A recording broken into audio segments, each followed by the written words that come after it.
Yeah. Yes. So this is your, I think, only subject left to be taught, operations and supply chain management. But then don't worry, within another 8-10 days, we'll complete the syllabus also. The most important topic as far as our day-to-day life is concerned. And the reason behind understanding this topic is, being a manager, you should be able to understand what all things goes on in any company, any factory. Operations is related to tangible and intangible products also, right? But then most of the part which we are going to learn here is for tangible products. Tangible, which you can touch, which you can feel, those are called as tangible products. In this topic, we are going to study these subtopics in detail. It may take 2 or 3 days, but being first topic, being first unit, we will discuss the things bit in detail.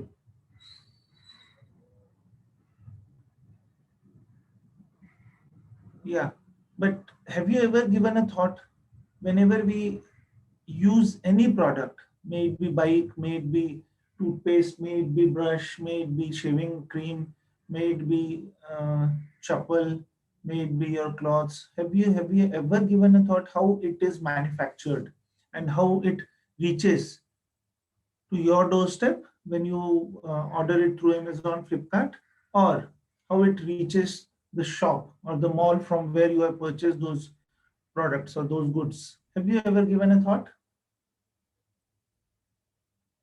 You might not, because that was not our concern till now. But then from today onwards, you need to give a thought. Why? Because even though you become a manager for an IT company or maybe for a finance consultancy firm, you should understand all the processes involved in any product, any service which are provided to the customers. Because we normally say manager should be a multitasker. He should be able to analyze the things and should be able to give a correct decision.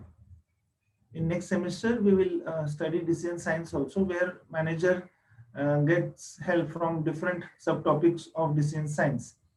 There are so many alternatives available, and out of those alternatives, manager choose the best one, right?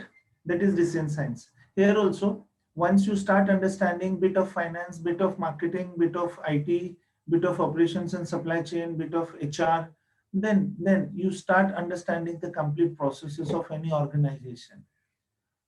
In my yesterday's session also for SIP, summer internship project, the objective behind doing summer internship project is the same, that being a student, you should be familiar with the environment in any organization, or while doing the project you will come across so many things which are new to you. So you need to understand those things also, you need to learn those things also, right? So let us start with introduction of operations and supply chain. In this concept, significance, functions, we will study evolution. We will see how it evolved, how the topic evolved, and physical distribution to logistics. We will also discuss few new terminologies which are normally used in the market nowadays. Definition of various perspectives, TQM, lean, just in time, ethical environment, supply chain functions. These all topics we are going to learn. But at the onset, the first thing is, what is operations management? What is operations management?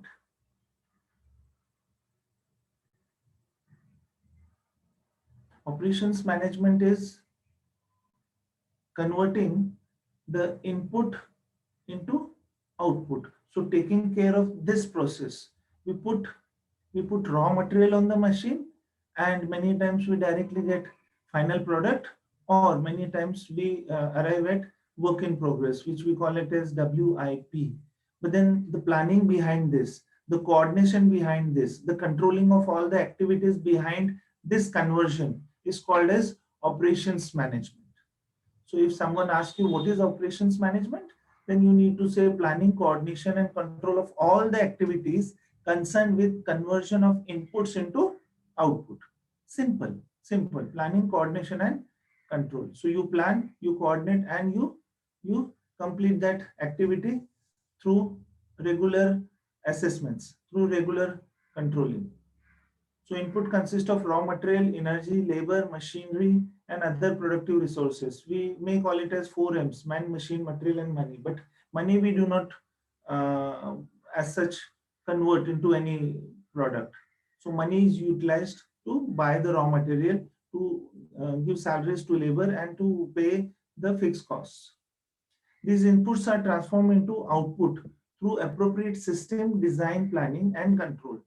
Output comprises product and services. So as I said, operations includes product as well as services. So if you are talking to a doctor, he is giving you his services. That also comes under operations. If you are talking to a teacher, like you have taken admission in Matrix School of Management Studies. So what we are providing you is services, and that is called as educational services, which helps you to improve your knowledge, to know new things, and to make yourself a good gentleman. So that is what our services is all about.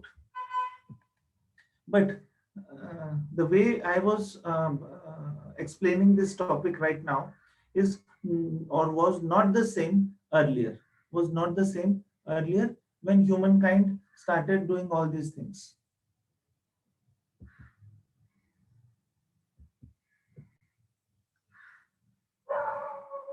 So operations is there, and one more term is involved in this, that is production management. Production is transformation system where inputs are converted into output.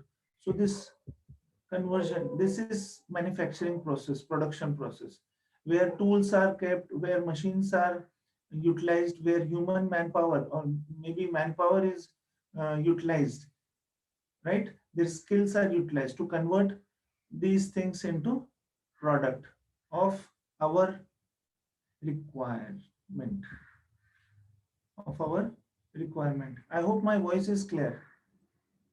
Yes, sir. Yes, sir. Yes, sir. Yes, That's sir. great. That's Yes, great. sir. Yeah, it's a beautiful morning. आपने घर के बाहर झांक के देखा आज, या खिड़की से बाहर देखा है? It's really a beautiful day, and Yes, sir. we are also studying a good topic.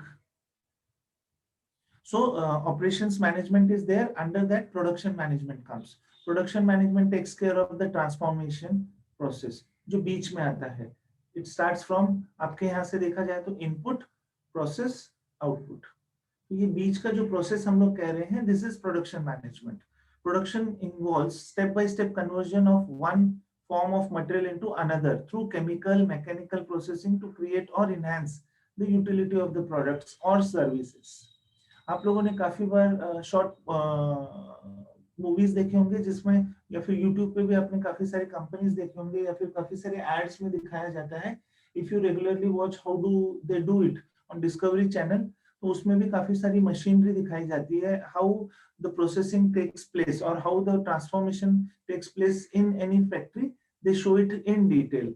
अगर वो भी आपने देखा रहेगा तो आपको एक चीज समझ में आ जाएगी कि जितना सिंपल वो वहां पे दिख रहा है, it was not so simple earlier. It was not so simple earlier. उस समय machines were not available. The people, the human power, they were not very skilled to do this job. ये सब हाथ से होता था. तो हम लोग हैंडीक्राफ्ट के बारे में बात करते हैं, राइट? बट ये शुरू कब से हुआ?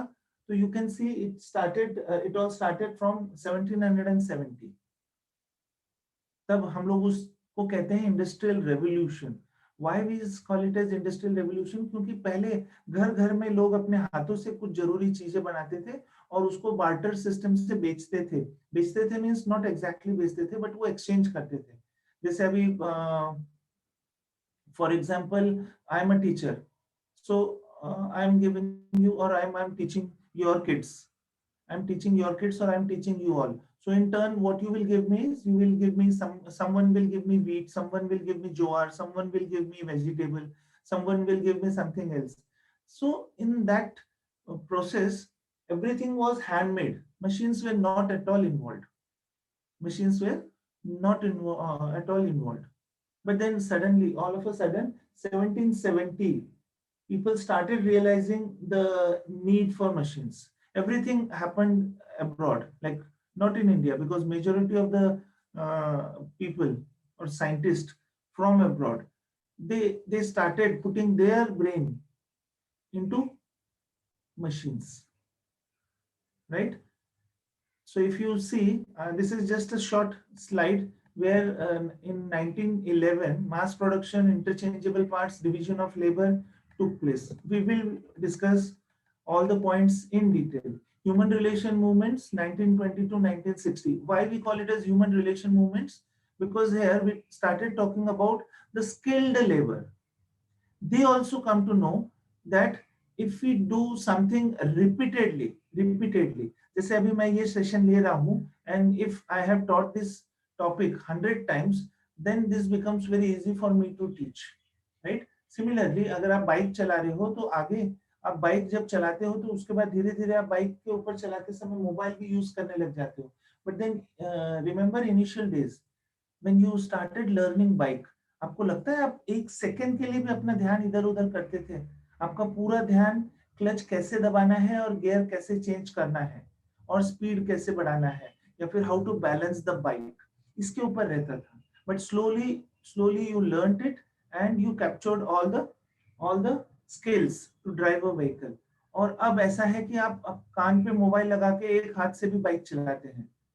यस और नो, इट हैपेंस ना. And that is called as skill acquirement. आप लोगों ने स्किल एक्वायर कर लिया है बाइक चलाने के लिए. Same thing has happened in movement, human movement relations और ह्यूमन रिलेशंस मूवमेंट, कि वहां पे भी लोगों ने कुछ चीजों को करना शुरू किया, कुछ चीजों को सीखना शुरू किया, and they got masters into it. हम लोग जब पॉटरी बनाते समय देखते हैं तो वो देखते समय बहुत इजी लगता है, राइट? अब तो पॉटरी सारी व्हील्स पे बनती है, मैकेनिकल इससे व्हील पे बनती है. पहले वो क्या बनता था, एक हाथ से घुमाया जाता था व्हील और उसके ऊपर मिट्टी रख के then he used to make a pottery. But अभी तो ओवन आ गए हैं, अभी हर चीज मॉडिफाई हो चुकी है, and that is the industrial revolution we are talking about. इसमें सबसे इंपॉर्टेंट जो है वो है इन्फ्लुएंस ऑफ जापानीज मैन्युफैक्चरर्स. यहाँ पे सबसे ज्यादा इंप्रूवमेंट अगर इस इंडस्ट्रियल रिवोल्यूशन में किसी ने किया रहेगा तो those people are Japanese people. They have given so many new things to us and we have started copying them. The term just in time, the term Kanban, the term lean, the term agile, ये सब चीजें आप लोग अभी पढ़ते हो. You may or you may not know the meaning of these terms. But इतना याद रखिए कि ये सारे के सारे टर्म्स हम लोगों को जापानीज ने दिए हैं. उन लोगों ने हमें ये सब बताया है कि ये कैसे करना चाहिए या फिर how you can improve. We should appreciate Japanese people. Why? Because after World War II or at the end of World War II, जब हिरोशिमा एंड नागासाकी पे बॉम्ब गिराया गया था, and you all know it was a nuclear bomb. So Japan was almost devastated. वहाँ पे कुछ भी नहीं बचा था, right? तो कुछ भी नहीं बचा था और अब they are very very advance in technology. आप जो मोबाइल फोन पकड़ के बैठे रहेंगे उसकी सारी टेक्नोलॉजी जापान से आती है. काफी सारे कंपोनेंट्स अभी हम लोग चाइना से या फिर ताइवान से या फिर कोई और कंट्रीज से हम लोगों ने मंगाना शुरू किया, but then it all started in Japan. they are so good, they are so sincere. They work 16-17 hours a day daily and then they take 2 days leave. Saturday Sunday वो बिल्कुल काम नहीं करते, बट देन 5 दिन 16-18 घंटे वो काम करते हैं. And they are very sincere. Whenever they visit India, वो यहाँ का जो माहौल देखते हैं, जहाँ पे हम लोग कल भी बिजी रहने की बात करते हैं, पीपल से आई वाज बिजी, तो दे लाफ ऑन अस. उनको हंसी आती है कि ये क्या बात करते हैं, what is busy, what how that term comes busy. That is not busy, it is lazy, right? हम लोग अपने लेजीनेस को छुपाने के लिए हम लोग बिजीनेस दिखाते हैं. So they never do that, and that's why they are very advanced. They are very advanced. Let us see in a story form how it all started. So as I told you 1764 उस समय ये सब चीजें हाथ से बनाई जाती थी. In 1764 इंडस्ट्रियल रेवोल्यूशन began और जो जेम्स वॉट थे उन्होंने इन्वेंट किया स्टीम इंजन. स्टीम इंजन अभी भी कुछ सालों पहले भी स्टीम इंजन हम लोग ट्रैक पे देख सकते थे जो स्टीम से चलता था, स्टीम से. And advanced use of mechanical power to increase productivity. Um यही था कि जब हम लोग इन चीजों को हाथ से बनाते थे तो हमारा आउटपुट जो था वो लिमिटेड रहता था. बट ऐसे कुछ चीजें जो हम लोग मशीन से बनाने लगे तो ये जो आउटपुट है, सपोज हम लोग कुछ हाथ से चीजें बना रहे दिन में 50 और 60, बट जब हम लोग इसको मशीन से बनाना शुरू करते हैं तो we can manufacture hundreds thousands of those products. तो उसके पीछे का ऑब्जेक्टिव था कि जैसे जैसे पॉपुलेशन बढ़ रही है, demand started increasing, and as demand started increasing, to earn more and more money people started putting their brain to come out with a machine. तो जेम्स वॉट ने भी वही किया, उन्होंने स्टीम इंजन दिया हम लोगों को. स्टीम इंजन बनाने के लिए भी उनको काफी साल लगे थे, राइट. उसके बाद आए थे एली विटनी इन 1798 और उन्होंने हमें क्या दिया, उन्होंने हमें स्टैंडर्डाइज्ड पार्ट्स का एक कंसेप्ट दिया. स्टैंडर्डाइज्ड पार्ट्स अगर हम लोग कहें तो आप लोगों ने देखा होगा या फिर हाउ एक्सप्लेन ट्यूबलाइट. ट्यूबलाइट का एग्जांपल लेते हैं हम लोग. जब tubelight, I am not talking about LED. Now what you see in your home is LED, but tubelight के बारे में आपको मैं स्टैंडर्डाइज क्या रहता है वो बताता हूँ. ट्यूबलाइट में जो ट्यूब रहता है we need to replace it once it stops working, right. उसका लाइफ खत्म होने के बाद जब हम लोग ट्यूबलाइट बदलते हैं तो उसको हम लोग मार्केट में जाके जब ट्यूबलाइट मांगते हो आप किसी से तो आप उसका लेंथ नहीं बताते हो कि मुझे 1.5 मीटर का ट्यूबलाइट देना भैया या मुझे इतने डायमीटर का ट्यूबलाइट देना भैया. आप लोग सिर्फ कहते हो मुझे फिलिप्स का या फिर मुझे क्रॉम्पटन ग्रीव्स का ट्यूबलाइट चाहिए. राइट और wrong? That is called as standardisation. तो जब आईएसआई या फिर जब आईएसओ ये सब चीजें आने लगी मार्केट में, इन सब मैन्युफैक्चरर्स ने क्या डिसाइड किया कि हम लोग इन सब चीजों को स्टैंडर्डाइज कर देते हैं. क्यों? क्योंकि अगर मैं ये मेरे घर में बना रहा हूँ तो ट्यूबलाइट की साइज शायद 1 मीटर रहेगी. अगर आप अद्वैत अपने घर में ट्यूबलाइट बना रहे हैं तो मे बी अद्वैत को लगता है नहीं नहीं वो 1.5 मीटर्स का होना चाहिए, या फिर कोई और अपने घर में बना रहा होगा तो may be it is between 1.5 and 1. So this will not be called as standardized part, right? So interchangeable parts जिसको कहते हैं, interchangeability रिड्यूस हो जाती है वहां पे, क्योंकि हम लोगों को ट्यूब बदलने के लिए 2 महीने लग जाएंगे कि मेरे साइज की ट्यूब कहाँ पे मिलती है और जो ट्यूब मैं यूज कर रहा हूँ वो कहाँ मिलता है. या फिर same goes with shaving blade. Shaving blade हम लोग मार्केट से सिर्फ भैया को कहते हैं कि भैया ब्लेड देना. I don't know whether you use that type of blades और not, but then still I use that type of because I'm used to use it. आप लोग शायद डबल लेयर 3 लेयर यूज करते हैं to look more smart, right. But then I use same blade तो मुझे ज्यादा problem नहीं आता है. I go to shop and I just ask for the blade.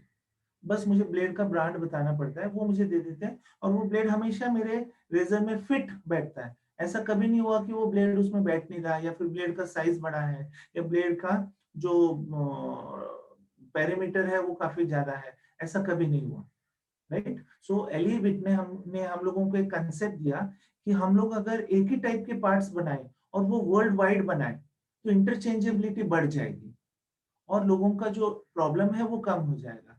तो he then developed musket handmade guns. Handmade guns में जो barrel रहते थे, लंबे बैरल्स रहते थे उन गन्स की, उसको बनाना शुरू किया. And he produced 10,000 muskets by using the concept of interchangeable parts. 10,000 मस्केट्स उन्होंने बनाए. उसको चेंज करने के लिए सेम पार्ट सिमिलर, तो उन्होंने जो बैरल थे बैरल का साइज फिक्स कर दिया. उन्होंने जो उसका लीवर था वो उसका साइज फिक्स कर दिया. उसका जो मोल्ड रहता है वो फिक्स हो गया.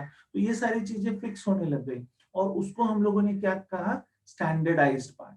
आपकी बाइक खराब होती है या फिर आपका 4 व्हीलर खराब हो जाता है तो आपको टायर बदलना रहता है. तो टायर कभी आपको गलती से हो गया कि ऐसे आपको बड़ा सा उसमें ट्रैक्टर का टायर उसने लगा के दे दिया? It never happens because वो साइज उतना ही रहता है. That is standardized. When we say Maruti का कार, मारुति का tyre, it is standardized. When we say Mercedes, it is standardized. उसके जो नट एंड बोल्ट्स भी रहते हैं वो भी स्टैंडर्डाइज रहते हैं. अगर आप पार्ट बता दोगे और इसका मुझे ये बोल्ट चाहिए या ये नट चाहिए So the shopkeeper will give you that particular nut only. It will never be oversized. वो कभी ऐसा नहीं होगा कि वो oversize हो गया. That is standardization. So we should remember Jem Watt, who has given a steam engine. Just try and remember the year also if possible. I'm saying if possible, because maybe MCQs में वो ऐसा कुछ question पूछ ले कि Eli विटने ने क्या दिया था या फिर जेम वॉट का इन्वेंशन क्या था. By using the same concept, he allowed the manufacturer of fire alarms, clocks, watches, sewing machines. इन सब में स्टैंडर्डाइजेशन उस समय हो गया. अभी नहीं. अभी ये जो चीजें आपको दिख रही है, अभी हम लोग लैपटॉप के सामने बैठे हुए हैं, इतना इजी हम लोगों को हमारा लाइफ हो चुका है. उस समय ऐसा कुछ नहीं था. लाइट्स भी नहीं थे. इलेक्ट्रिसिटी जो इतनी स्मूथली आपके घर में आती है वो भी नहीं थी. But recently, day before yesterday, I was watching a small video. उसमें ये दिखाया कि now they are trying to send electricity without wires. आप सोच सकते हो, electricity without wires using mobile frequency bands. किसी ने सुना है? I just want your comments on this. I was amazed. Oh my God! अब इतनी टेक्नोलॉजी बढ़ चुकी है. They have started doing it. आप में से किसी ने सोचा है ऐसा कि ऐसा भी हो सकता था? इलेक्ट्रिसिटी जो हमारे सर ये सुना क्या? था मैंने Pardon? कि जो माइक्रोवेव फ्रीक्वेंसीज होती है उसके हिसाब से इलेक्ट्रिसिटी प्रोडक्शन सो वायर्स की जरूरत नहीं रहेगी. True true true. बट देखिए हम लोग इतना इम्प्रूवमेंट कर रहे हैं अपनी लाइफ में, बट उसके साथ साथ कुछ ड्रॉबैक्स भी आते हैं. But this is industrial revolution. This is industrial revolution. आपका लाइफ अच्छे से अच्छा बनाने की कोशिश चल रही है. आपकी जो लाइफ एक्सपेक्टेंसी है, पहले वो काफी कम रहती थी, अब वो काफी बढ़ गई है.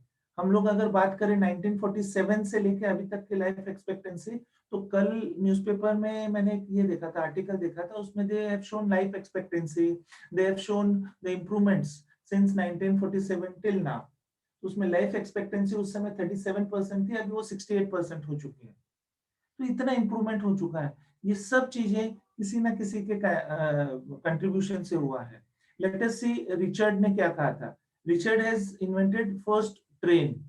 यहाँ पे स्टीम इंजन तो बन गया, तो रिचर्ड को बहुत इजी हो गया स्टीम फर्स्ट ट्रेन बनाने के लिए. And again Richard Fulton Fulton gave us first steam boat, पानी में चलने वाली बोट जो स्टीम से चलती थी. सो एक चीज इन्वेंट हुई, उसके साथ साथ धीरे धीरे उसका यूज अलग अलग चीजों में होना शुरू हो गया. Then we saw, as I told you, Richard ने हम लोगों को स्टीम बोट दिया. फर्स्ट ट्रेन हम लोगों ने देख ली. Long stream of application in which human and animal powers were replaced by engine powers. पहले ये सब चीजें या तो हॉर्स पावर से चलता था, या फिर कैमल पावर से चलता था, या फिर एलिफेंट पावर से, या फिर ह्यूमंस ट्रेन्स को खींचते थे. बट जैसे ही स्टीम इंजन बन गया, उस इंजन के पावर को हम लोगों ने ट्रेन के इंजन में बदल दिया. तो ये किया सब रिचर्ड ब्रदर्स ने. And then comes industrial revolution, where transformation of the society from peasant and local occupation in the society with a worldwide connection in terms of great use of machinery and large scale commercial operation. ये था पहला step factory environment का और factory system का, जहाँ पे छोटी छोटी चीजों को हम लोगों ने एक बड़ा सा रूम दे दिया. इसका मतलब जो छोटे छोटे घरों में बनता था, that shifted from those house to a company, those house to a factory, जहाँ पे मशीन्स लगा दी, और जो घरों में काम करते थे वो लोग अब फैक्ट्री में जाके धीरे धीरे उन्होंने काम शुरू कर दिया. वहां से वो टर्म आया इंडस्ट्री या फिर फैक्ट्री. इससे क्या हुआ कि ये पुराने जो भी सिस्टम्स थे, ट्रेडिशनल सिस्टम्स थे, वो सब निकल गए और मास प्रोडक्शन के बारे में बातें करना शुरू कर दिया. मैंने जैसे बताया कि दिन में आप 50-60 प्रोडक्ट्स बनाते थे, जो अब आप लोग थाउजेंड्स में बनाने लग गए. सो that is mass production. Mass production. और इसमें आप लोगों ने धीरे धीरे स्किल्ड लेबर यूज करना शुरू कर दिया. जितने भी साइंटिस्ट थे, दे स्टार्टेड, और जितने भी इन्वेंटर्स थे, they started using skilled labours. उनको एक चीज पता चल गई इसमें कि एक मशीन पे अगर एक आदमी काफी दिनों से काम कर रहा है तो उसका प्रोडक्टिविटी बढ़ता है, उसका प्रोडक्टिविटी बढ़ता है. तो हम लोग उस आदमी को डिस्टर्ब नहीं करेंगे. पहले कैसे होता था कि जो पहले आ गया वो उस मशीन को लेके काम शुरू कर देता था, जो दूसरा आया वो दूसरी मशीन अवेलेबल उस पर काम करना शुरू कर देता था. बट उनको एक चीज पता चल गई, they come to know that the output is they are not getting output, and they can see lot of wastages into it. Matlab, I am putting lot of money into raw material, but then I am not getting the final product as per my demand. As per my demand. अब इस चीज को कम करने के लिए they started studying each and everything in detail. और वहां पे उनको पता चला कि जब सेमी स्किल्ड या अनस्किल्ड लेबर हम लोग यूज करते हैं तो हम लोगों को लॉस ज्यादा होता है. सो यहाँ पे डिविजन ऑफ लेबर हम लोगों को एडम स्मिथ ने दिया. उन्होंने अपने द वेल्थ ऑफ नेशंस में बुक में उन्होंने डिटेल में लिखा कि लेबर का डिवीजन होना चाहिए. लेबर का डिवीजन होना चाहिए मतलब हम लोगों को लेबर को अलग अलग टास्क में डिस्ट्रीब्यूट करना चाहिए. ये नहीं कि सारी की सारी लेबर फोर्स एक ही काम कर रही है, सारी की सारी दूसरा कुछ काम करने की कोशिश कर रही है, मतलब एक हुआ कि दूसरा दूसरा. No, divide them into different parts और divide them into parts according to the task to be given.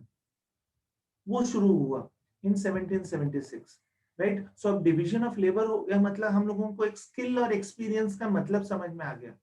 अभी आप इंटरव्यूज के लिए जाते हैं तो they always ask you about the experience you have. Now you might have started understanding why they talk about experience. क्योंकि उन लोगों को अपना लॉस नहीं करना रहता है, एंड आपको जो ट्रेनिंग दी जाती है उसके ऊपर भी they need to spend money. It ranges from lakhs to crores. बड़ी बड़ी जो कंपनीज है वो करोड़ ऑफ रुपीस ट्रेनिंग में डालते हैं, बट अगर ये ट्रेनिंग का पार्ट उन्होंने कट कर दिया, they started getting skilled laborers, तो क्या हो जाएगा? They will save crores of rupees that will directly go to their profits. समझ में आ रहा है? तो स्किल्ड लेबर के बारे में बात हुई. एडम स्मिथ ने हमें बताया कि स्किल्ड लेबर लगाते हैं तो आपका आउटपुट जरूर बढ़ जाएगा. It started saving lot of time. अब टाइम बचना शुरू हुआ, मतलब मुझे ऑर्डर था 500 यूनिट्स का, मैं पहले 200 यूनिट्स बनाता था, but then I started saving my time. The moment I started saving my time and saving my raw material also, from 200 to I started manufacturing 400, 500 units, right? And that small manufacturing unit started growing bigger and bigger. जितना बड़ा उतने labours, उतने skill labours लगने शुरू हो गए. सो धीरे धीरे स्किल लेबर्स चाहिए, मतलब उसके लिए फिर इंस्टीट्यूट्स ओपन होना शुरू हो गए कि जहाँ पे इस चीज के बनाने के लिए लोगों को तैयार किया जाता था, राइट. और फिर हम लोगों ने बात करना शुरू किया specialisation jobs and division of labour. तो चार्ल्स बैगेज ने, जो मैथमेटिशियन और इंजीनियर भी था, उसने हमें बताया कि economic analysis of work and pay on basis of skill requirement can be done.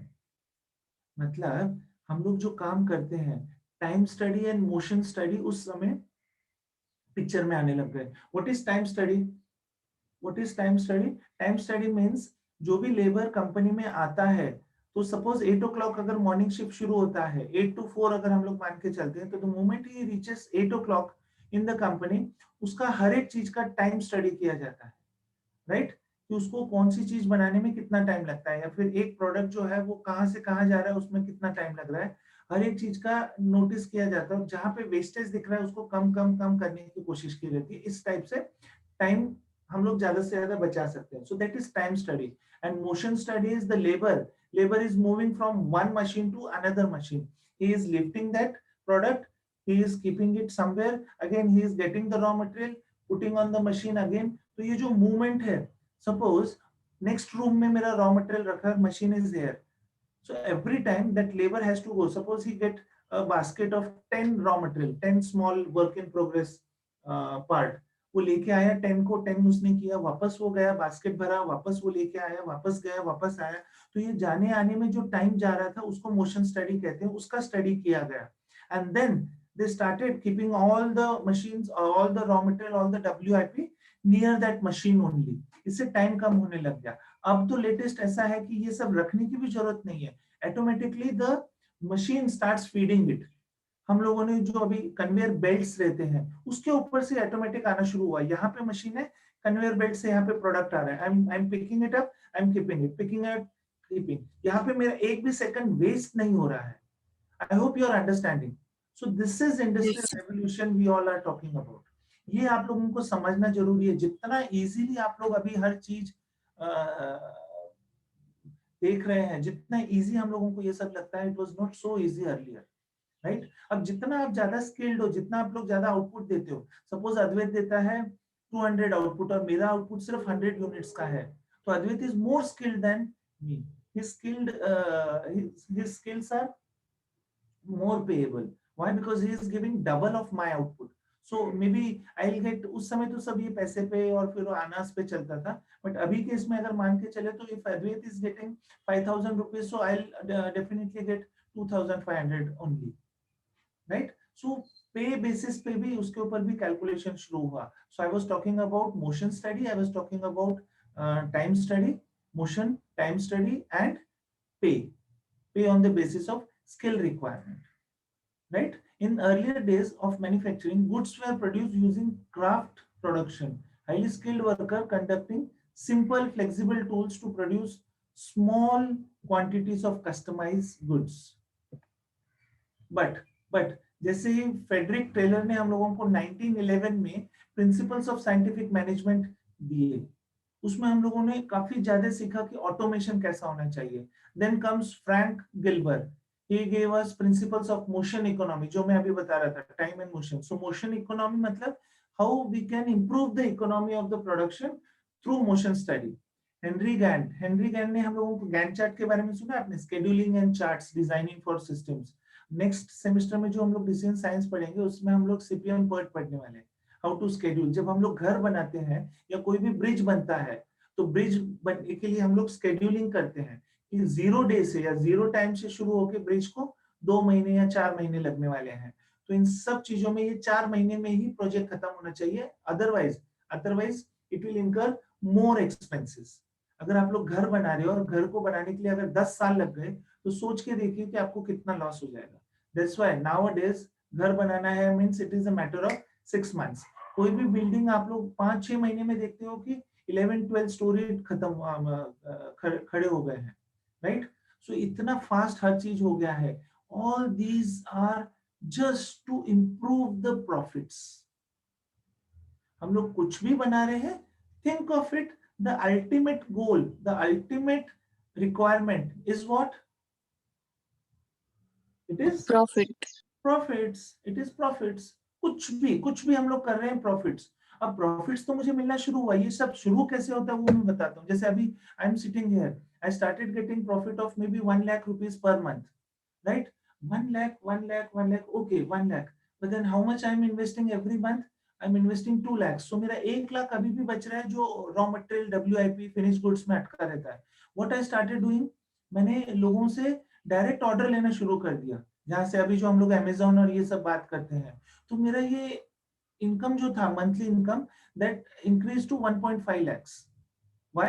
Because अब मेरा रॉ मटेरियल बचता ही नहीं, मेरे को डायरेक्ट ऑर्डर्स भी आना शुरू हो गए. अब तक तो मैं सिर्फ कंपनीज के थ्रू अपना ऑर्डर देता था, वो लोग मुझे ऑर्डर देते थे, I used to produce it and I used to sell them. Now I have started getting direct orders through Amazon.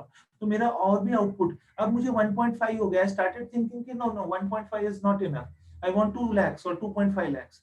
So what I started doing, और ऑर्डर्स बढ़ाने के लिए मैंने और मशीन्स लगाने शुरू किए, और स्किल लेबर्स लगाना शुरू किया. ये सब चीजें ऐसे रहती है. किसी भी प्रोडक्ट का प्राइस इंक्रीज करने से प्रॉफिट नहीं मिलता है. इकोनॉमिक्स में जो आपने सीखा है, परफेक्ट कंपटीशन में अगर आप लोगों ने सीखा होगा कि सिंगल पैसा increase in price of any product will let that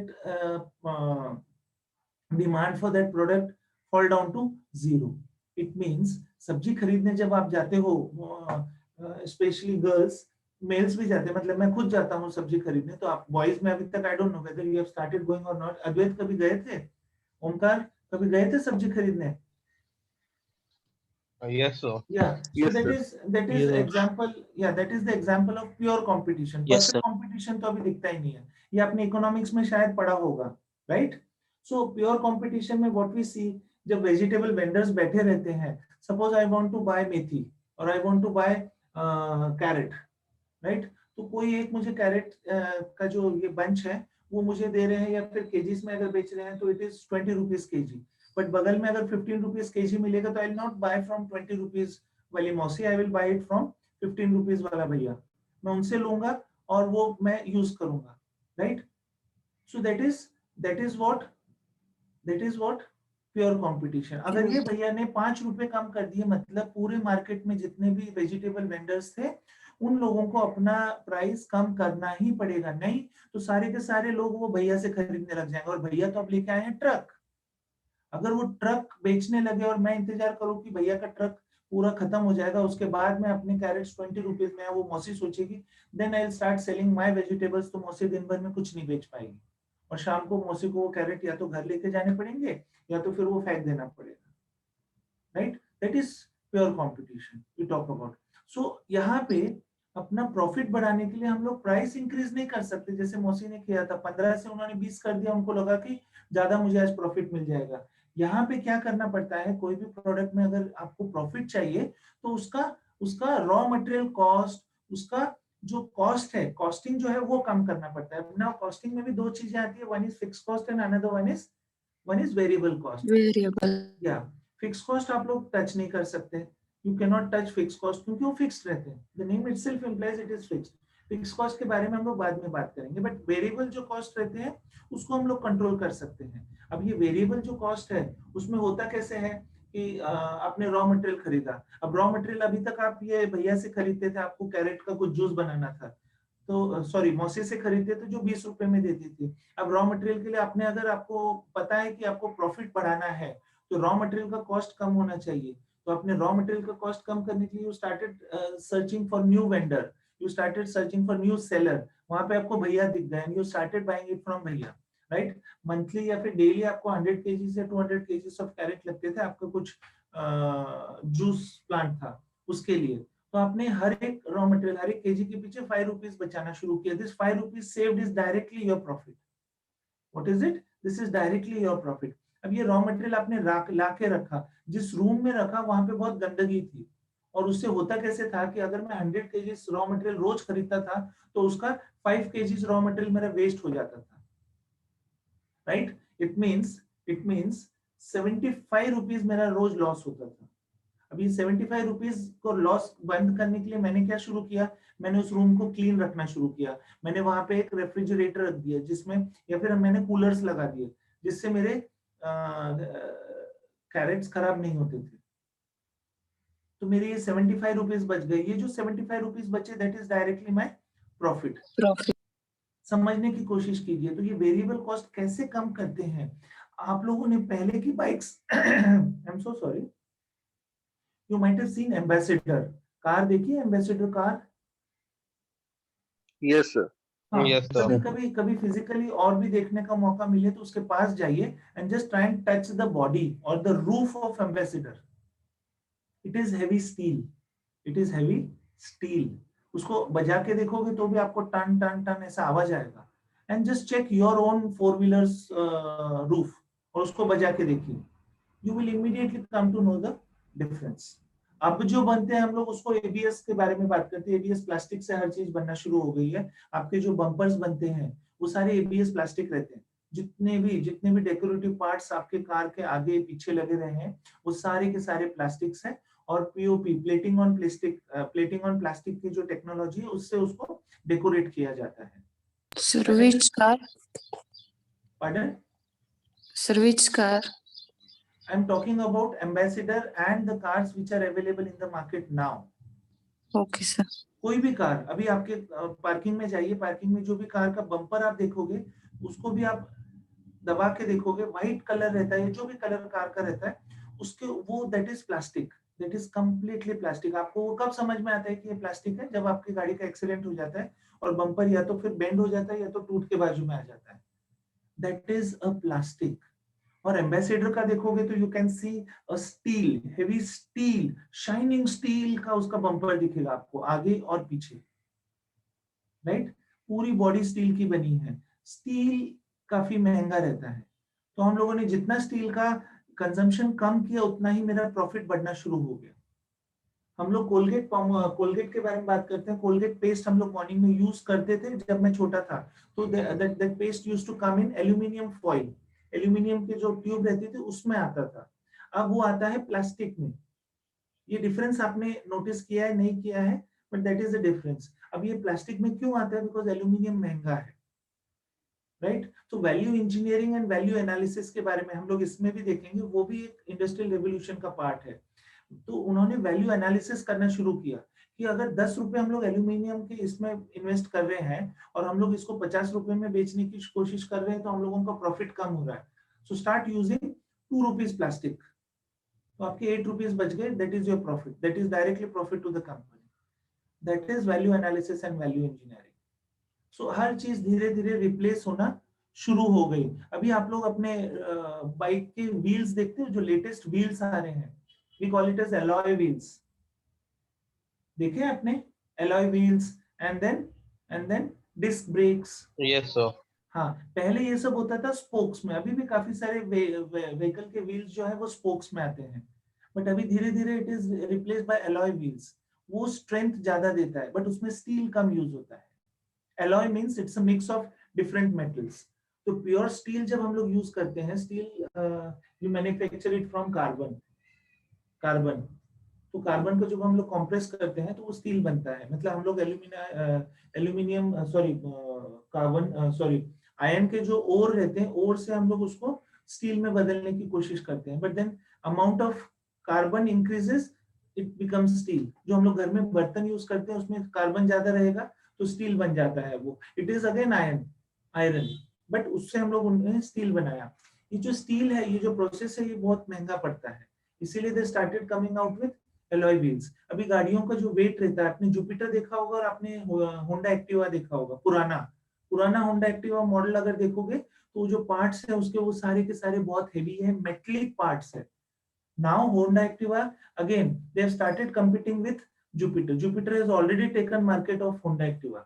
Now if we talk about Honda Activa 5 और 6 वर्जन, तो एकदम लाइट वेट आ गई है, तो उन्होंने उसमें प्राइस कम कर दिया। Honda Activa earlier it was 45,000 50,000, now they are selling it at 90,000 or 85,000, ranges between 85 to 95,000 depending on the accessories you put. Same thing goes with Jupiter also. But in लोगों ने क्या किया कि जो हैवी पार्ट्स है उसको replace करना शुरू किया और स्ट्रेंथ गाड़ी की बढ़ानी शुरू की with different materials which can be used. तो यहाँ पे वैल्यू इंजीनियरिंग बीच में आ गया, राइट। तो ये धीरे धीरे ऐसे पूरा का पूरा हिस्ट्री जो है इवोल्यूशन का, इंडस्ट्रियल रिवोल्यूशन का, हम लोग देख सकते हैं। नाउ इन 1975-74 ऑनवर्ड्स हम लोगों ने जापानीज टेक्निक्स यूज करनी शुरू की। हम लोग जापानीज मैन्युफैक्चरर से काफी इन्फ्लुएंस होने लग गए। व्हाई? बिकॉज उनके जो प्रोडक्ट्स थे वो बहुत ही क्वालिटी फिनिश के रहते थे, and it was in bulk and at cheaper rates. So our manufacturers started getting impressed with their products and they started adopting JIT, that is just in time production, quality revolution, continual improvement, right? अब using concept of JIT production, Japanese manufacturers changed the rules of production from mass production to lean production. अब मैं इसका difference आपको बता देता हूँ, बाद में भी हम लोग डिटेल में देखने वाले होंगे। हम लोग लीन के बारे में बात करते हैं। ये लीन होता क्या है? Lean is elimination of waste. The meaning of word lean is elimination of waste. Mass production में हम लोग जब मास प्रोडक्शन करते हैं तो जो भी प्रोडक्ट बनाते हैं वो बल्क में बनाते हैं, थाउजेंड्स ऑफ क्वांटिटीज। अब जब थाउजेंड्स ऑफ क्वांटिटीज बन रही है तो काफी सारा उसमें रिजेक्ट भी होता होगा, मे बी हैंडलिंग में रिजेक्शन होता है, या फिर मूवमेंट हम लोग यहाँ से वहां लेके जा रहे हैं तो भी उसमें हो जाएगा, ट्रांसपोर्टेशन में हो जाता है। आप लोगों ने 100 यूनिट्स ऑफ बल्ब्स मंगाए, बट जैसे ही वो आपके डोर स्टेप तक आए, आपके शॉप तक पहुंचे, तो उसमें से 2 और 3 बल्ब्स ऑलरेडी वो ग्लास उसका टूट चुका था। या फिर आप लोगों ने क्रॉकरी मंगाई, क्रॉकरी में से एक आधे ग्लास में क्रैक रहता था। ये सब प्रॉब्लम्स होते थे मास प्रोडक्शन में, तो उसको लीन प्रोडक्शन में उन्होंने बदल दिया। They utilize just in time का कंसेप्ट। अब जस्ट इन टाइम होता क्या है? जो भी चाहिए आपको उस समय आप लोग उसको बनाइए, राइट। सो पुश से उन्होंने पुल स्ट्रेटेजी यूज करना शुरू किया। अब पुश क्या रहता है? मास प्रोडक्शन को हम लोग पुश कहते हैं। आप लोगों ने बल्क में क्वांटिटीज में प्रोडक्ट्स बनाए and you pushed it into the market and you started selling it. बेचो द कॉस्ट इज 20 रुपीज। तो आप लोगों ने उसको 20 रुपीज में खरीदा था, मार्केट में आप लोग उसने आप लोगों ने बेचना शुरू किया 35 rupees 35 rupees 35 rupees, and then somebody came and said कि मैं 10 लूंगा, आप मुझे 30 में देंगे क्या? आपने बोला ओके ठीक है लेके जा 30 में, and you started selling it at 30। 5 रुपए का वहां पे आपको लॉस हो रहा था, राइट? ये मास प्रोडक्शन में होता है। बट लीन में कैसे रहता है? I was talking about push, now comes pull. Pull में कैसे रहता है कि आपको 10 यूनिट्स चाहिए तो you will order for 10 units. आपने अमेजोन में टाइप कर दिया, जो भी है आपने ऑर्डर दे दिया 10 units of XYZ product, immediately that order goes to the manufacturer. यहाँ पे डायरेक्ट मैन्युफैक्चरर के पास वो बना रहेगा तो ठीक, otherwise immediately they started producing that particular quantity 10 units. इसके लिए जैसे ही मुझे मशीन्स चालू करने थे, या फिर machine, I am just giving you hypothetical picture, machine चालू करना ऐसा कुछ नहीं रहता, वो ऑलरेडी रनिंग में रहता है, बट अलग अलग पार्ट्स बनाए जाते हैं। आजकल same machine they utilise it for different products manufacturing. But जैसे मुझे 10 पार्ट्स बनाने थे, मैं उसका रॉ मटेरियल अभी रखता नहीं हूँ। क्यों? Because it is a lean production. Lean production का कंसेप्ट ही है कि do not keep anything with you, जो भी चाहिए खरीद के लाइए। पहले आप लोगों ने देखा होगा, आप अपने नानी के घर पे जाते रहेंगे या फिर दादी के घर में जाते रहेंगे, तो वहां पे सारी चीजें वो लोग खरीद के अपने घरों में रखते थे। पहले वीट, 500 किलो वीट या 400 किलो वीट के बैग्स आपको दिखते रहेंगे। पहले एक एक वीट का बैग आपको 100 केजीज का दिखता था, अब वो क्या हो गया 25 केजीज में आ गया। पहले हर चीज घर में रहती थी। जो हमारा पुराना पुश्तैनी बंगला, पुश्तैनी घर जो हम लोग बोलते हैं, अगर वहां पे कभी आप लोगों ने विजिट किया है तो हर चीज घर में भरी रहती थी। डब्बों में सीरियल्स भरे रहते थे, वीट रहता था, राइट? हर चीज Yes. हमारे पास रहती थी। दैट वाज मास प्रोडक्शन, हम लोग जिसके बारे में बात करते हैं। अब वो कंसेप्ट ही कम हो गया, बिकॉज अब आपके जैसे जो पढ़े लिखे बच्चे हैं या फिर आपके जो पेरेंट्स हैं, दे स्टार्टेड अंडरस्टैंडिंग दैट अगर हम लोग इतना सब कुछ खरीद के रखेंगे और हर महीने में उसको क्लीन करना पड़ता है, उसको साफ सूफ करके रखना पड़ता है, तो it is wastage of time. और जब हम लोगों ने अगर उस पर ध्यान नहीं दिया तो वो सड़ जाता है। सड़ गया मतलब हम लोगों ने उसको फेंक दिया, राइट? तो वहां पे हम लोगों का लॉस हो गया। तो ये सब लॉस करने से अच्छा जब चाहिए तब लेके आइए। तो what you all started doing, अब आपको आज अगर रोटियां बनानी है, आज अगर रोटियां बनानी है, I I used to eat bread frequently, routinely. मुझे आज रोटी बनानी है, तो what I will do is I will buy 5 kgs of wheat from the shop. जो अभी हर कॉर्नर पे, हर नुक्कड़ पे आपको एक ग्रोसरी शॉप दिख जाएगा। वहां से मैंने व्हीट खरीदा, उसको पिसा के ले लिया, and then I started making my own rotis, right? मतलब this is just in time, जब चाहिए तब मैंने ये सब बनाना शुरू किया।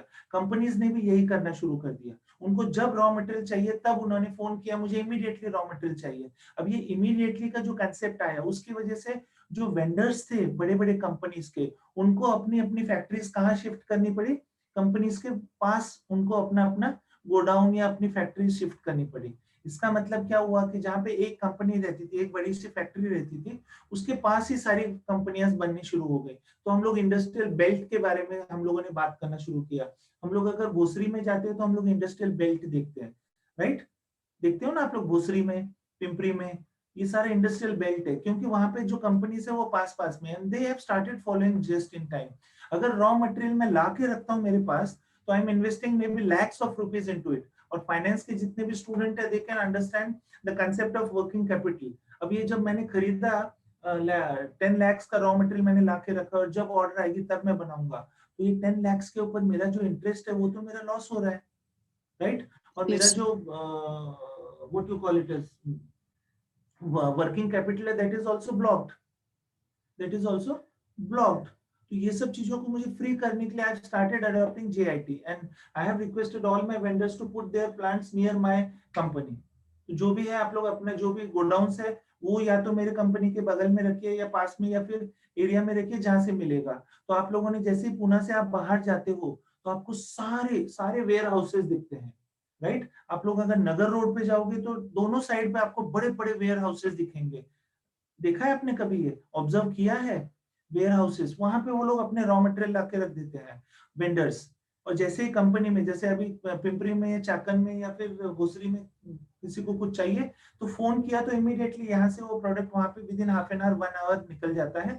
वहां पे वो मशीन्स पे जाता है, इमीडिएटली कल सुबह तक आपको प्रोडक्ट मिल जाएगा। डिस्पैच किया, निकल के आपको मैसेज आ जाता है your product has been dispatched Yes. Just in time.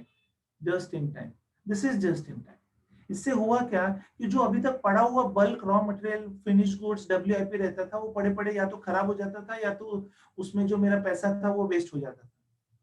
So they started adopting. ये सब कहाँ से सीखे हम लोग? जापानीज टेक्निक से। तो हम लोगों ने शिफ्ट किया मास प्रोडक्शन से लीन प्रोडक्शन पे। लीन प्रोडक्शन में भी मास प्रोडक्शन होता ही है, हम लोग बल्क में ही बनाते हैं, but according to the orders received हम लोग बना के यहाँ पे कुछ नहीं रखेंगे, बना के हम लोग यहाँ पे कुछ नहीं रखेंगे। सो लीन प्रोडक्शन से हम लोगों को क्या मिला? हम लोगों को थोड़ी सी फ्लेक्सिबिलिटी मिली, राइट? सो ये हुआ इंडस्ट्रियल ग्लोबलाइजेशन। क्यों हम लोग इसको ग्लोबलाइजेशन कहते हैं? क्योंकि अभी रॉ मटेरियल कहीं से भी आ सकता है, किसी भी कंट्री से रॉ मटेरियल आ सकता है। बट अब हम लोग इसमें एक और नई चीज भी डिस्कस कर लेते हैं कि इंडस्ट्रियल ग्लोबलाइजेशन के बारे में हम लोगों ने बात करना शुरू ही किया था। मतलब इट ऑल स्टार्टेड फ्रॉम 1983 और सो, जब मनमोहन सिंह थे, उन्होंने ग्लोबलाइजेशन के बारे में बात की थी, याद है आप लोगों को? तो जब वो प्राइम मिनिस्टर थे, उन्होंने ये सब नया कंसेप्ट लाया। He said कि ग्लोबलाइजेशन होना ही चाहिए market. Globalisation means what we did, we opened our market. We opened our market means अभी भी आप लोग अगर सब्जी वालों को देखते हैं आपके लोकल एरिया में, तो वो नए सब्जी वाले को आने नहीं देते हैं। क्योंकि नया सब्जी वाला क्या करता है, सपोज वो फार्मर है, वो अपने खेतों से वो सब्जी उठाता है, यहाँ पे लाके बेचने की कोशिश करता है। वो खुद डायरेक्ट लेके आ रहे हैं, इसीलिए उसको मे बी पालक अगर खरीद रहे, स्पिनच अगर आप लोग खरीद रहे हो, तो 10 रुपए का वो 2 रुपए में भी बेच के जा सकता है। बट वहां पे जो लोकल वेंडर्स बैठे हुए हैं उनको बहुत प्रॉब्लम हो जाता है, तो वो उसको अंदर आने नहीं देते हैं। इसी टाइप से अभी तक हम लोग इंडिया में किसी भी लोगों को अपना माल बेचने नहीं देते थे। बट हम लोगों ने ये देखा कि अगर हम लोग ये ऐसे करें तो हमारा जो रॉ मटेरियल का प्राइस है वो काफी ज्यादा जा रहा है, प्रोडक्ट काफी महंगे हो रहे हैं और वो क्वालिटी बढ़ नहीं रही है। So we started opening our market and that is called as globalisation. तो पूरे वर्ल्ड से हमारे यहाँ पे इंपोर्ट होने लग गया और हम लोग भी यहाँ से एक्सपोर्ट करने लग गए, and that is called as globalisation. But अभी अगर आप लोग देखोगे तो this concept has change from globalisation to localisation. Globalisation से लोकलाइजेशन क्यों हुआ उसका भी मैं रीजन बता देता हूँ। द मोमेंट कोविड स्टार्टेड, कोविड-19, why 19? Because it started in 2019. So जब कोविड शुरू हुआ तो इसमें प्रॉब्लम ऐसा हुआ कि सब चीजें बंद हो गई, प्लेन्स उड़ना बंद हो गए, ट्रेन चलना बंद हो गए, हाँ, लोगों ने अपने घर से बाहर निकलना बंद हो गया। And that stage you all have seen, you have felt that, yes और नो? आप लोगों ने वो महसूस किया नहीं किया? Yes, रास्ते sir. आपने देखे Yes, थे उस sir. समय, रोड्स पे एक इंसान नहीं दिखता था during that lockdown, and people were so afraid going out of their houses. अभी तो भी हम लोग थोड़ा सा रिलैक्स हो गए, हम लोग रिस्क लेके जा रहे हैं, because we have made our mindset in these 2 years कि नहीं, अब तो कुछ करना ही पड़ेगा, नहीं तो मैं भूखा मर जाऊंगा, अब तो पैसे कमाने पड़ेंगे, otherwise my family will suffer, right? वो हम लोगों ने रिस्क लेना शुरू किया। But then think about a factory. आप में से कोई बिजनेसमैन रहेगा तो वो समझ सकता है कि आपका खुद का एक शॉप था या आपका खुद का एक छोटा सा मैन्युफैक्चरिंग यूनिट था या बड़ा सा मैन्युफैक्चरिंग यूनिट था, वहां पे आपको रॉ मटेरियल मिल ही नहीं रहा था, लेबर आपको मिल ही नहीं रहे थे। उस समय भी काफी प्रॉब्लम हुआ था क्योंकि नॉर्थ साइड के जो भी लेबर्स थे वो अपने अपने घर जा रहे थे। वो कितना बड़ा प्रॉब्लम था, आपने सुना था उसके बारे में? काफी पॉलिटिक्स, सारी ट्रेन्स नहीं बना के उनको भेज रहे हैं, नॉर्थ के सब लोग जा रहे हैं, because we are not getting labour in Maharashtra. We have labours, but हम लोग जब स्किल्ड के बारे में बात करते हैं तो they are more skilled than us, they are ready to work, right? तो ग्लोबलाइजेशन से we have shifted to localisation. Why? Because everything has stopped. वहां से हम लोगों को रॉ मटेरियल मिलना बंद हो गया, वहां से मुझे लेबर मिलने बंद हो गए बाहर से, तो अब मेरा कंसेप्ट जो है वो वापस से चेंज हुआ लोकलाइजेशन को। तो अब जो भी कंपनीज है वो अपना raw material, local raw material seller जो है उनको ढूंढना उन्होंने शुरू किया। अभी तक मैं जापान से या फिर यूएस से मैं अपना रॉ मटेरियल मंगाता था, अब मैंने लोकल में ही 2-3 लोग ऐसे ढूंढ के रख लिए कि 2 पैसे महंगे तो महंगे, बट यार मुझे तू टाइम पे तो दे देगा, मेरा लॉस तो नहीं होगा, I will not lose my customers, right? If I lose my customers means what? Once you lose your customer will may not come again to you. आप लोग जब दुकान में जाते हो, ग्रोसरी शॉप में, और आपको या फिर फार्मेसी में जाते हो और आपको कोई एक पर्टिकुलर टैबलेट चाहिए रहती है, या फिर ग्रोसरी शॉप में आपको कोई पर्टिकुलर प्रोडक्ट चाहिए था, टूथब्रश आपके ब्रांड का चाहिए रहता है और वो बोलता है नहीं है, या फिर वो फार्मेसी वाला बोलता है ये गोली नहीं है, सेकंड टाइम आप गए, सेकंड टाइम भी ऐसा हो गया, थर्ड टाइम आप उन दोनों के पास कभी जाओगे? No, no. What you will do, जहां से आपने वो लिया था, आपको दिमाग में आपके फिक्स हो जाता है that okay I will go while going to my office I'll buy that product because वो मेरे जो रास्ते में फार्मेसी है वहां से वो मुझे मिल जाएगा। It means what has happened, इस फार्मिस्ट का या फिर इस ग्रोसरी शॉप ओनर का बिजनेस जो है वो लूज हो गया, क्योंकि आप जैसे कस्टमर्स दूसरी जगह से लेने लग गए, तो नेक्स्ट टाइम भी उनके पास हम लोगों ने जाना बंद कर दिया। ये सब चीजें लोकलाइजेशन में हम लोगों ने सीखना शुरू किया। कोविड ने हमें ये सिखा दिया कि हम लोग बाहर से सब चीजें मंगा रहे थे, बट वो प्रॉब्लम बढ़ा रहे थे, वो प्रॉब्लम बढ़ा रहे थे। जो भी मोबाइल्स के पार्ट्स आते थे from other countries, from China, from Taiwan, वो सब आना बंद हो गए। सो मोबाइल के प्राइसेस भी बीच में बढ़ने शुरू हो गए थे। Now again it has started coming down, right. और इतना मोबाइल का प्रोडक्शन बढ़ा दिया था बीच में 10 to 12 months earlier that they have started selling mobile very at a very less price. Sale आप लोगों ने देखे होंगे, रोज एक नया ब्रांड रोज एक नया model, and daily every fortnight एक नया ब्रांड आता था, नया मॉडल आता था, and they used to sell it. So that is localisation. Globalisation से हम लोगों ने लोकलाइजेशन पे आना शुरू कर दिया। सो इन शॉर्ट अगर हम लोग ये ग्राफिकली देखें तो हम लोगों ने we started it from handicraft period, industrial expansion, financial expansion, depression, great depression आया था। उसके बाद हम लोगों ने ऑटोमेशन के बारे में शुरू किया and 2000 onwards, now we are in 21st century, 2021 में है हम लोग। 2021 में वी आर डूइंग मिरेकल्स।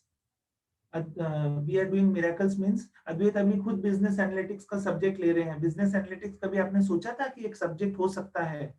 हम लोगों ने तो कभी नहीं सोचा था। आईटी सब्जेक्ट हो सकता था, ये हम लोगों ने कभी सोचा नहीं था।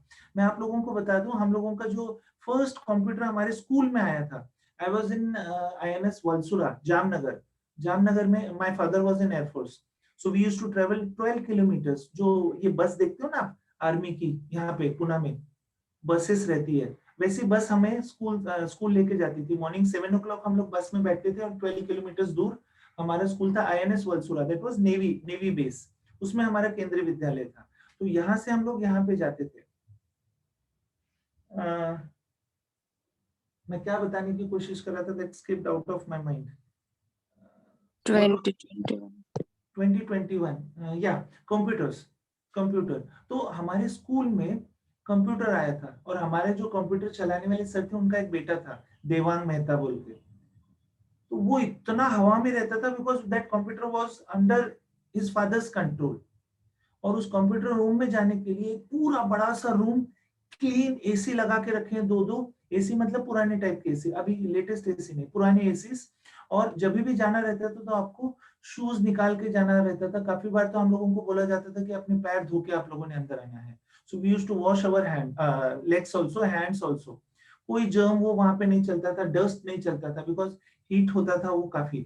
तो वो पहला कंप्यूटर हम लोगों ने देखा, और पहली बार जब बटन क्लिक करना था तो भी हम लोगों को करने नहीं दिया जाता था, right. And now we have mobiles, we have laptop. अब तो ये हमारा लाइफ, क्या बोलते हैं उसको, इसके बिना हमारा लाइफ ही नहीं चलता है। एक बार हम लोग अभी हैंकरचीफ भूल जाते हैं, हम लोग मास्क भूल जाते हैं, बट मोबाइल मैं नहीं भूल सकता। बराबर है ओमकार? Yes sir.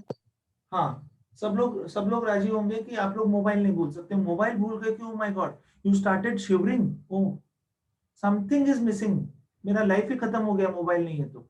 क्यों? इतने सारे इंपॉर्टेंट फोन्स आने वाले हैं उस पे आपके। सो कहां से हम लोग कहां तक गए? एक रूम में, एक इतने बड़े रूम में एक कंप्यूटर रखा हुआ है, उसके लिए 2-2 3-3 एसीज। अब हम लोग जो भी यूज करते हैं computers, it is without ACs. अभी एसी लगाने की भी जरूरत नहीं पड़ती। या of course in IT companies, वहां पे काफी सारे एक साथ चलते हैं तो काफी हीट जनरेट होता है, वहां पे एसी लगाने की जरूरत पड़ती है, but normally we do not use. अब तो हमारे कॉलेज में भी अगर आपने देखा होगा तो एक ही हॉल में हम लोग 60-70 कंप्यूटर्स रखते हैं, वहां पे हम लोग टेस्ट लेते हैं। आप लोगों ने भी वो सब इन्वायरमेंट देखा रहेगा।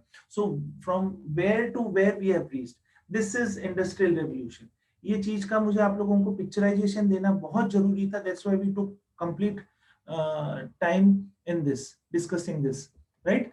Now What's the time? It's 7. Another 5-10 minutes we'll continue and then we'll stop. जो ये प्रोडक्शंस होते हैं, अब इसमें भी देखिए जो मैंने पहला लिखा है, hard drives, computer memory, computer chips, keyboards, DVDs, drive central, अब तो डीवीडीज ये बंद ही हो गया है, ये पुराना स्लाइड है, सेंट्रल सर्किट बोर्ड, ये सब इसको हम लोग ट्रांसफॉर्म करते हैं, वी गेट डेस्कटॉप और लैपटॉप और computers, right? Trucks, personal, building, fuel, goods to be shipped, packaging, supplies, truck parts, utilities, इससे हमें क्या मिला? Delivered goods, and this is transformation. So this is input and this is output. Damaged autos. Damaged autos means car का accident हो गया, paint, supplies, machines, tools, buildings, personals and utilities. हम लोगों ने उसको damage को repair किया and we get repaired automobile bodies. हम लोगों के टू व्हीलर का एक्सीडेंट होता है तो भी हम लोग यही सब चीजें करते हैं. So what is this production? It is conversion of one form to another form.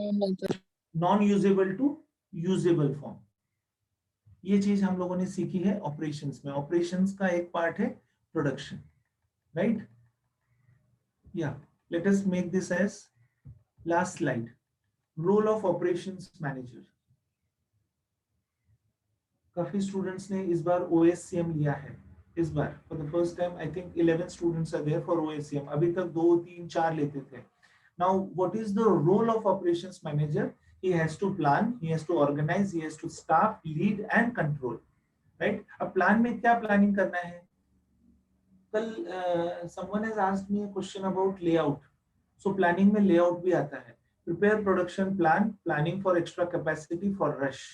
हमेशा ऑपरेशंस मैनेजर को तैयार रहना पड़ता है कि रश पीरियड में आप लोग आउटपुट कैसे बढ़ाओगे, उसके लिए रॉ मटेरियल कैसे रहेगा. तो हमेशा थोड़ा सा एक्स्ट्रा रॉ मटेरियल लाके रखना है. बट एक्स्ट्रा रॉ मटेरियल आया तो again cost will be incurred, again my working capital will be reduced, right? क्योंकि I am investing more in raw material. अब ये सब चीजों का बैलेंस करना किसी भी कंपनी में बहुत मुश्किल रहता है. ऑपरेशंस मैनेजर का सबसे ज्यादा प्रॉब्लम रहता है फाइनेंस. उसको फाइनेंस के लोग बहुत तकलीफ देते हैं क्योंकि फाइनेंस के लोग पैसे देंगे नहीं, ये लोग बाहर से रॉ मटेरियल खरीद नहीं सकते हैं. फाइनेंस के लोगों ने पहला वाले ऑर्डर का चेक पास नहीं किया था, इसीलिए जो वेंडर है वो बोलते हैं साहब पहले वाला चेक दे दो, नहीं तो मैं रॉ मटेरियल आपको दे नहीं पाऊंगा, मैं भी कैसे धंधा करूं, मैं भी धंधा करने के लिए बैठा हूं. And this type of conversation takes place between operations manager and the vendor, right? तो ये सब चीजों को बैलेंस करके प्रोडक्शन निकालना is a very difficult task. इसीलिए MBA का जो ये प्रोग्राम बना है, for that it is there. इसमें आप लोगों को अपना दिमाग बहुत ठंडा रखना पड़ता है और हर चीज को प्लान करके आगे बढ़ना पड़ता है. You can not make mistake. Your single mistake may lead to closure of that company. एक गलती आपकी और पूरी कंपनी बंद हो जाएगी जहां पे 50, 100, thousands of people are working and their families are dependent on that. So you have to be very, very, very careful. अभी भी आप लोगों को हम लोग वही सिखाने की कोशिश करते हैं कि you are going to become CEO, you are going to become MD, you are going to become top level management people very soon. Or few are there in our class, few are already working on those levels. But उन लोगों को बहुत बहुत बहुत सोच समझ के plan करना पड़ता है. Because now पहले कैसे रहता था? पहले small scale, medium scale and large scale या फिर short term planning, long term planning के बीच का डिफरेंस बहुत ज्यादा रहता था, राइट? पहले लॉन्ग टर्म प्लानिंग मतलब 5 ईयर प्लान गवर्नमेंट बनाती थी and every 5 year government 5 year plans के साथ आती थी. अब ये 5 ईयर का प्लान कंसेप्ट खत्म हो चुका है बिकॉज अनसर्टेनिटी बहुत बढ़ चुकी है. नाउ स्मॉल टर्म और शॉर्ट टर्म प्लान मीन्स 2, 4, 5 दिन का जो प्लानिंग रहता है वो शॉर्ट टर्म प्लानिंग है. And long-term planning is maximum 6 months, not more than that. Earlier, short-term planning मतलब 6 महीने से 1 साल का प्लानिंग और long-term मतलब 4 से 5 साल और 6 साल का प्लानिंग. That is long-term. अब ये कंसेप्ट स्क्रैप हो चुका है, अब ये भी बदल चुका है. तो प्लानिंग का जो कंसेप्ट था, बेस प्लान, जो फैक्टर्स थे वो भी चेंज हो गए. अब जब फैक्टर्स इतने जल्दी में चेंज हो रहे हैं तो आप लोगों को प्लान भी अपना तैयार करना पड़ेगा. इसके लिए कंटिंजेंसी प्लान ऑपरेशन मैनेजर को सीखना पड़ता है. इसके लिए he has to be very very very sharp. He has to have knowledge of everything. अगर उसको पता ही नहीं कि फाइनेंस कैसे काम करता है तो ऑपरेशन मैनेजर किसी फाइनेंस मैनेजर को रोज मारेगा. क्यों मारेगा? Because he is not paying money.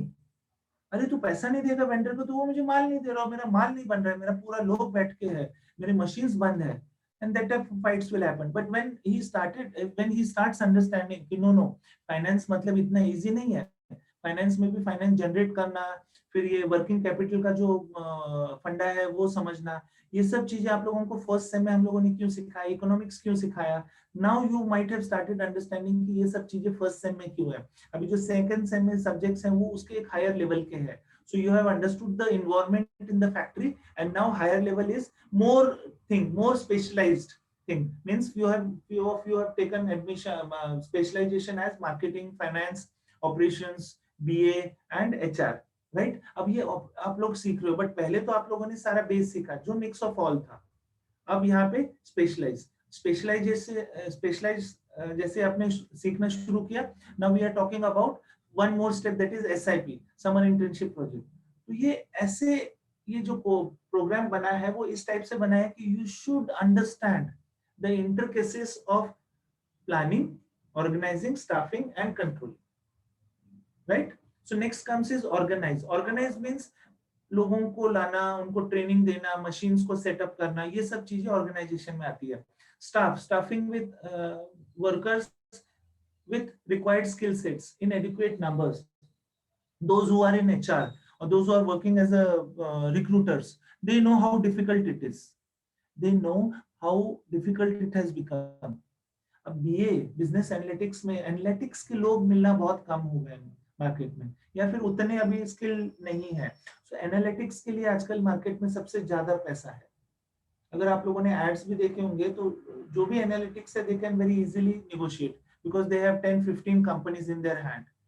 Interview दे के रखा और 10 की 10 कंपनी बोल रही है आप जल्दी से ज्वाइन कर लो, तो फिर एक मुझे दे रहा है 1 लाख पर मंथ, दूसरा मुझे दे रहा है 2 lakh per month, but then मैं कह रहा हूँ नहीं, आई वांट 2.5 और 3 lakh, something between that, then I am going to join. सो ये चीज जो है, ये स्किल लेवल मिलना बहुत मुश्किल होता है। So staffing comes, lead, direct करना और मोटिवेट करना अपनी टीम को। बहुत इजी रहता है बोलना कि ये कर दो, वो कर दो, ऐसे कर लो, वैसे कर लो, आपको ये आता नहीं है क्या? आप लोग टाइम पे असाइनमेंट नहीं दे सकते हो क्या? आप लोगों को ये नहीं होता है कि जैसे हम लोग आपको बताते हैं, बट आप लोगों को उस साइड बैठ के लगता है कि अरे यार सर इतना इजीली बोलते हैं, इनको कैसे क्या आता है? We have already done this. When we set a paper, try and understand, जो रिटर्न पेपर रहता था आपका वो 3 घंटों का पेपर रहता था, right, which has reduced to 2.15 now, मतलब 2 घंटे और 15 मिनट का आपका पेपर रहता है अभी। जो पहले 3 घंटे का रहता था, फिर 2.5 घंटे पे आया, अभी 2.15 मिनट्स पे रहता है। इसका 15 आवर्स पे रहता है। इसका मतलब ये है कि हम लोग जब पेपर सेट करते हैं, जो भी हम लोग क्वेश्चंस आपको देते हैं, वी नो कि इसको लिखने में कितना टाइम लगता है, प्लस 10-20-30% टाइम हम लोग उसमें ऐड कर देते हैं, then that paper is set. So ये डायरेक्ट और मोटिवेट करना बहुत मुश्किल रहता है। सो वो भी ऑपरेशंस मैनेजर को करना पड़ता है कि उसको खुद अपने हाथ से करके दिखाना पड़ता है। चलो आपको नहीं आ रहा है, आई विल डू इट। आपने एक स्किल लेबर लेके रखा है, बट उसको समझ ही नहीं आ रहा है कि मशीन पे फिट क्यों नहीं हो रहा है आज, या फिर he is in a different mindset now. घर पे कुछ झगड़ा हुआ है, वही गुस्सा लेके वो मशीन पे लगा हुआ है, वहां पे गलती करेगा, अपने हाथ को काट लेगा, कुछ और कर देगा, मेरे रॉ मटेरियल को स्क्रैप में बदल रहा है वो, because every time he is working on a drilling machine, every time he is putting that work in progress or raw material in the machine on a wrong place, और वो drill कहीं गलत हो रहा है, उससे बॉडी स्क्रैच आ रहा है, वो फेंकना पड़ रहा है। सो मुझे वहां पे करके दिखाना पड़ेगा। I need to motivate him कि ओके फाइन, शांत बैठो, आप 2 मिनट घूम के आओ, तब तक मैं देख लेता हूँ। This is a role of operations manager. ये नहीं कि आप लोग व्हाइट कॉलर बन गए हो, मतलब आप अपने एसी केबिन में बैठे हो, वहां पे आराम से आप लोग अपने सैलरीज ले रहे हो मंथली और प्लानिंग कर रहे हो। No, you have to come down to the shop floor and you have to work with your own hands. Why I can say this very easily, because I have worked with these type of people. I have worked with labor union. मैं 12 साल industry में काम कर चुका हूँ, और वहां पे मैंने आपके जो अरुण गौड़ी सर है ना, अरुण गौड़ी जानते हैं आप लोग कौन है? अरुण गौड़ी, बॉम्बे डॉन, दगड़ी चार, याद है? Hello, yes sir. हाँ, तो उनकी जो यूनियन है, हमारी स्टाफ की यूनियन थी उनकी, मैंने उन लोगों के साथ काम किया, और वो लोग ऐसे काम नहीं करते। मतलब उनके जो लीडर्स आते थे हमारे कंपनी में, वो हमेशा यहाँ से बात करने से पहले ही पैर के यहाँ से गन लेके टेबल पे रख देते थे, then they used to talk, and that is very difficult. वो प्रेशर बहुत ज्यादा रहता था कि आपके सामने गन है और सामने वाला आदमी बोल रहा हाँ क्या प्रॉब्लम है, हमारे लेबर ने क्या कर दिया, क्यों आपने उनको नोटिस दिया, क्यों आप लोग उनके सैलरीज नहीं बढ़ा रहे हो, ये सब चीजें we have already faced and that's why we can take care of any type of situation very easily.